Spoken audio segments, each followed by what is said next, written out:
আসসালামু আলাইকুম, সবাইকে জীবন সাতকৃষি থেকে স্বাগতম। আজকে নতুন একটা ভিডিও নিয়ে হাজির হয়েছি। দেখতেই পাচ্ছেন আমার সবেদা গাছ। সবেদা গাছ নিয়ে কিছু কথা বলবো। যারা ছাদের টবে টামে সবেদা গাছ চাষ করতে চান তাহলে ভিডিওটি আজকে আপনার জন্য। সম্পূর্ণ ভিডিওটি না টেনে দেখতে থাকুন। আজকে আমি সবেদা গাছ নিয়ে কিছু গুরুত্বপূর্ণ তথ্য দিব আপনাদের।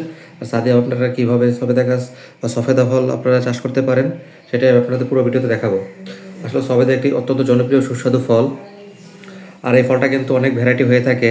আমার সাথে যেটা আছে সেটা কিন্তু খুবই মিষ্টি জাতের একটি সফেদা ফল। আর এখানে যদি আপনারা এটাতে ছাদে চাষ করতে চান তাহলে কিন্তু এটাতে আপনাদের প্রথমেই মাটি তৈরি করতে হবে। মাটি তৈরি করতে হলে কিন্তু আপনাদের যেসব উপাদানগুলো লাগবে সেটি হচ্ছে আপনাদের যদি জৈব সার থাকে তাহলে জৈব সার দিবেন, আর যদি আপনাদের গোবর থাকে তাহলে গোবর দিয়ে করতে পারেন। আর মিশ্রণটা অবশ্যই হতে হবে আপনার স্বয়ংসম্পূর্ণ, বা বুঝতে পারছেন যে মিশ্রণটা যেন ঠিকঠাক থাকে, রেশিওটা যেন আপনারা ঠিকঠাক মতো মেলাতে পারেন।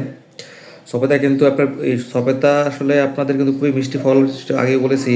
আর সবেদা কিন্তু আপনার প্রচুর পরিমাণে ক্যালসিয়াম রয়েছে, ভিটামিন এ এবং সিও কিন্তু সবেদাতে রয়েছে। খনিজের কাজও কিন্তু আপনাদের সবেদা করে থাকে।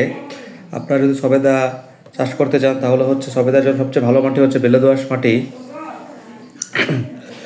সবেদা যদি চাষ করতে চান তাহলে আপনাদের 10 থেকে 12 ইঞ্চির একটি ড্রাম লাগবে। প্রথমে 10 থেকে 12 ইঞ্চির ড্রাম নিয়ে নিতে পারেন। আর ড্রামটি অবশ্যই নিচে ছিদ্র করে দিতে পারেন, যেহেতু পানি যদি জমে না থাকে, পানি জমলে কিন্তু গাছটা মারা যেতে পারে। আপনি সারটি যখন তৈরি করবেন তখন সেটার ভিতরে কিন্তু আপনি পটাশ সার দিতে পারেন, সরিষা খোল দিতে পারেন, হাড়ের গুঁড়া দিতে পারেন।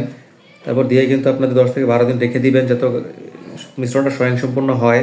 তারপর কিন্তু আপনি গাছটি ড্রামে লাগাতে পারেন। আমরা যদি সবেদা গাছ চাষ করি ছাদে তাহলে কিন্তু আপনাদের যে ফলের চাহিদা সেটা কিন্তু অনেকটা মেটাতে পারবো। আর দেখতে পাচ্ছেন আমার সবেদা গাছটা কিন্তু থোকায় থোকায় সবেদা ধরে আছে। আপনারা যদি সবেদা চাষ করতে চান তাহলে আপনার ভিডিওটি পুরোটি দেখুন, তাহলে দেখলে আপনারা কিন্তু বুঝে যাবেন আমি সবেদা গাছটি কীভাবে চাষ করেছি। দেখতে পাচ্ছেন কত সুন্দর সবেদা, পাতায় থোকায় থোকায় সবেদা ধরে আছে। দেখুন আমার কিন্তু গাছের উপর দিয়েও সবেদা আসতেছে। দেখতে পাচ্ছেন পাতায় থোকায় থোকায় কিন্তু আমার সবেদা ধরতেছে।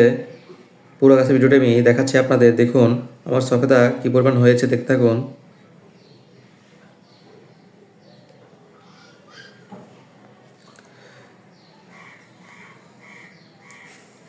আপনারা যদি এভাবে সবেদা পেতে চান ছাদ বাগানে তাহলে কিন্তু আপনাদের অল্প পরিশ্রমে আপনারা সবেদা ছাদে চাষ করতে পারেন। আর সফেদা কিন্তু গুণে মানে ভরপুর একটি ফল,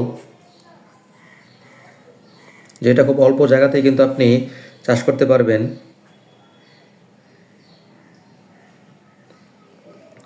আর বাংলাদেশের যে আবহাওয়াটা সেটা কিন্তু সফেদা ফলের হওয়ার জন্য পারফেক্ট। আর আমাদের দেশে কিন্তু অনেক প্রকার সফেদা থাকে, সেটার ভিতরে হচ্ছে বাড়ি সফেদা 1, বাড়ি সফেদা 2, বাড়ি সফেদা 3, বউ সফেদা 1, বউ সফেদা 2, বউ সফেদা 3। এসব কিন্তু আপনারা পেয়ে যাবেন বাজারে বা নার্সারিতে। আপনারা যখন গাছটি ক্রয় করবেন তখন অবশ্যই খেয়াল রাখবেন যেন আপনি সঠিক গাছটি ক্রয় করতে পারতেছেন।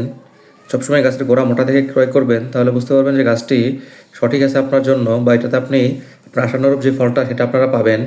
আপনারা যদি আমার ভিডিওটি দেখেন তাহলে আপনারা বুঝে যাবেন।